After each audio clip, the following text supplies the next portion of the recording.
Saudara-saudari terkasih umat beriman yang dicintai Tuhan, selamat berjumpa dalam renungan harian Komisi Kerasulan Kitab Suci Keuskupan Agung Medan hari Sabtu 22 Maret 2025. Adapun bacaan untuk renungan kita hari ini diambil dari Injil Lukas bab 15 ayat 1 sampai 3, dilanjutkan ayat 11 sampai 32. Para pemungut cukai dan orang-orang berdosa semuanya datang kepada Yesus untuk mendengarkan Dia. Bersungut-sungutlah orang-orang Farisi dan ahli Taurat, katanya, orang ini menerima orang-orang berdosa dan makan bersama mereka. Lalu Ia menyampaikan perumpamaan ini kepada mereka. Adalah seorang bapa yang mempunyai 2 anak laki-laki. Kata yang bungsu kepada ayahnya, "Bapa, berikanlah kepadaku bagian harta milik yang menjadi hakku." Lalu ayahnya membagi-bagikan hartanya di antara mereka. Beberapa hari kemudian anak bungsu itu menjual seluruh bagiannya itu, lalu pergi ke negeri yang jauh. Di sana ia memboroskan harta miliknya itu dengan hidup berfoya-foya. Setelah dihabiskannya semuanya, timbullah bencana kelaparan di negeri itu, dan ia pun mulai melarat. Ia pun pergi dan menggantungkan hidupnya pada seorang warga negeri itu. Orang itu menyuruh dia ke ladang untuk menjaga babinya. Ia ingin mengisi perutnya dengan ampas yang menjadi makanan babi itu, tetapi tidak seorang pun yang memberikan kepada dia. Lalu ia menyadari keadaannya, katanya, "Betapa banyaknya orang upahan Bapakku yang berlimpah-limpah makanannya, tetapi di sini aku mati kelaparan. Aku akan bangkit dan pergi kepada Bapakku dan berkata kepadanya, Bapa, aku telah berdosa terhadap surga dan terhadap Bapa. Aku tidak layak lagi disebut anak Bapa. Jadikanlah aku sebagai salah seorang upahan Bapa." Lalu bangkitlah ia dan pergi kepada ayahnya. Ketika ia masih jauh, ayahnya telah melihatnya, lalu tergeraklah hatinya oleh belas kasihan. Ayahnya berlari menemui dia lalu merangkul dan mencium dia. Ketika kata anak itu kepadanya, "Bapa, aku telah berdosa terhadap surga dan terhadap Bapa. Aku tidak layak lagi disebut anak Bapa." Namun ayahnya itu berkata kepada hamba-hambanya, "Lekaslah bawa kemari jubah yang terbaik, pakaikanlah itu kepadanya dan kenakanlah cincin pada jarinya dan sepatu pada kakinya. Ambillah anak lembu gemuk itu, sembelihlah dan marilah kita makan dan bersukaria. Sebab anakku ini telah mati dan kini hidup kembali, ia telah hilang dan kini ditemukan kembali." Lalu mulailah mereka bersukaria. Sementara itu anaknya yang sulung berada di ladang. Ketika ia pulang dan sudah dekat rumah, ia mendengar suara musik dan nyanyian tari-tarian. Ia memanggil salah seorang hamba dan bertanya kepadanya apa yang sedang terjadi. Jawab hamba itu, "Adikmu telah kembali dan ayahmu telah menyembelih anak lembu yang gemuk, karena ia mendapatkannya kembali dalam keadaan sehat." Anak sulung itu marah dan ia tidak mau masuk. Lalu ayahnya keluar dan membujuk dia. Namun ia menjawab ayahnya, "Lihatlah, telah bertahun-tahun aku melayani Bapa dan belum pernah aku melanggar perintah Bapa. Tetapi kepadaku belum pernah Bapa memberikan seekor anak kambing untuk bersukaria dengan sahabat-sahabatku. Tetapi baru saja datang anak Bapa yang telah menghabiskan harta Bapa dengan pelacur-pelacur. Maka Bapa menyembelih anak lembu yang gemuk untuk dia." Kata ayahnya kepadanya, "Anakku, engkau selalu bersama aku dan segala milikku adalah milikmu. Kita patut bersukaria dan bergembira karena adikmu telah mati dan kini hidup kembali. Ia telah hilang dan kini ditemukan kembali." Demikianlah sabda Tuhan. Terpujilah Kristus.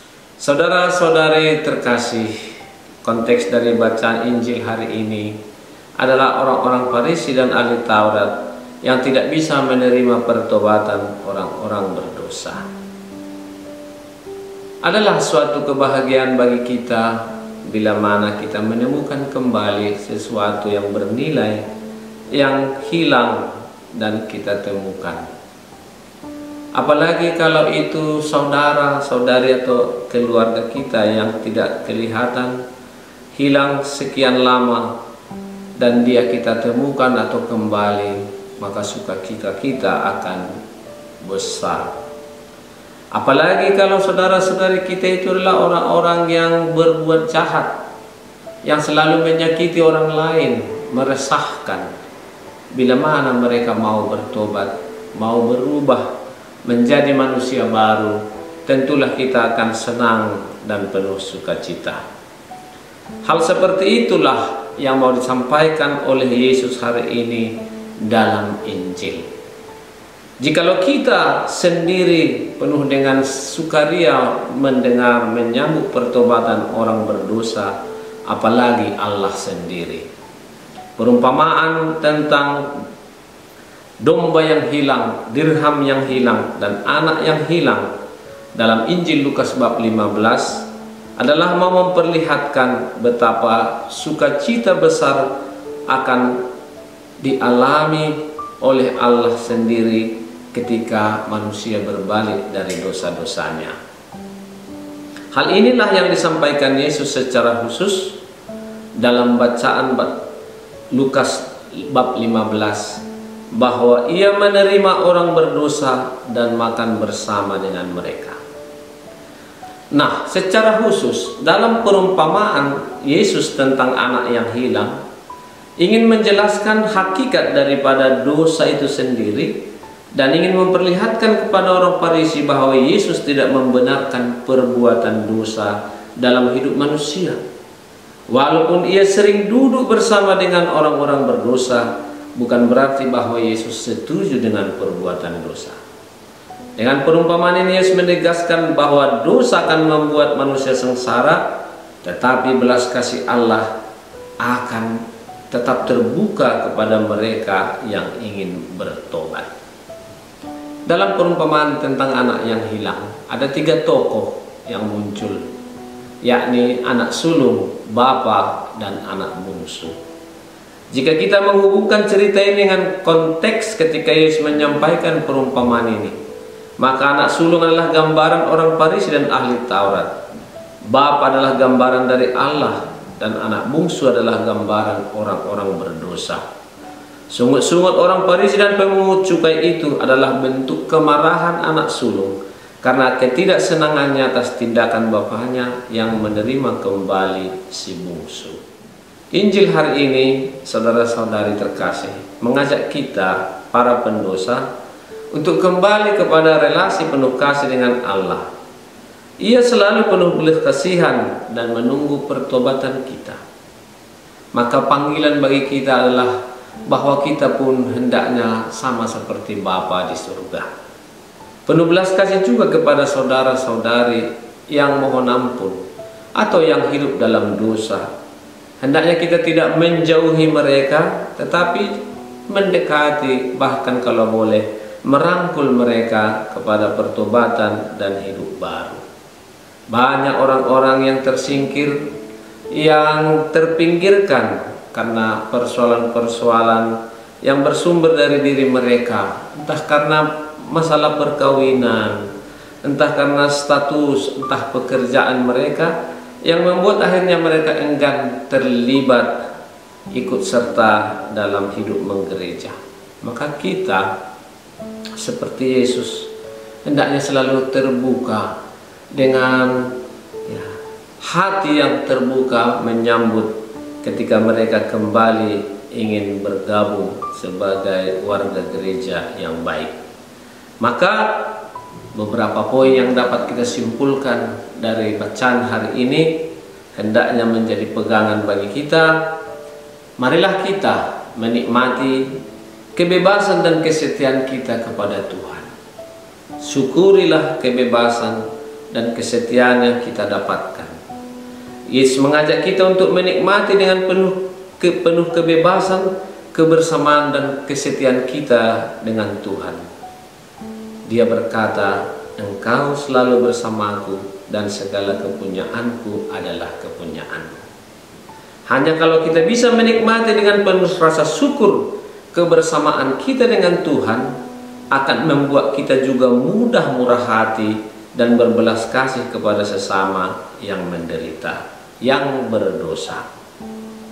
Yang kedua, hendaknya kita mengingat pelanggaran ataupun ketidaksetiaan, keberdosaan itu akan membawa penderitaan.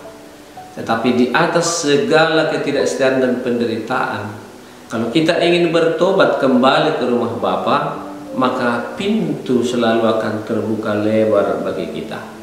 Syaratnya adalah kita perlu menyadari betapa kayanya, baiknya Tuhan Bapa kita itu. Dia akan melengkapi kita dengan segala apa yang kita miliki, kita inginkan. Yang terbaik selalu diberikan Allah kepada anaknya yang kembali kepadanya.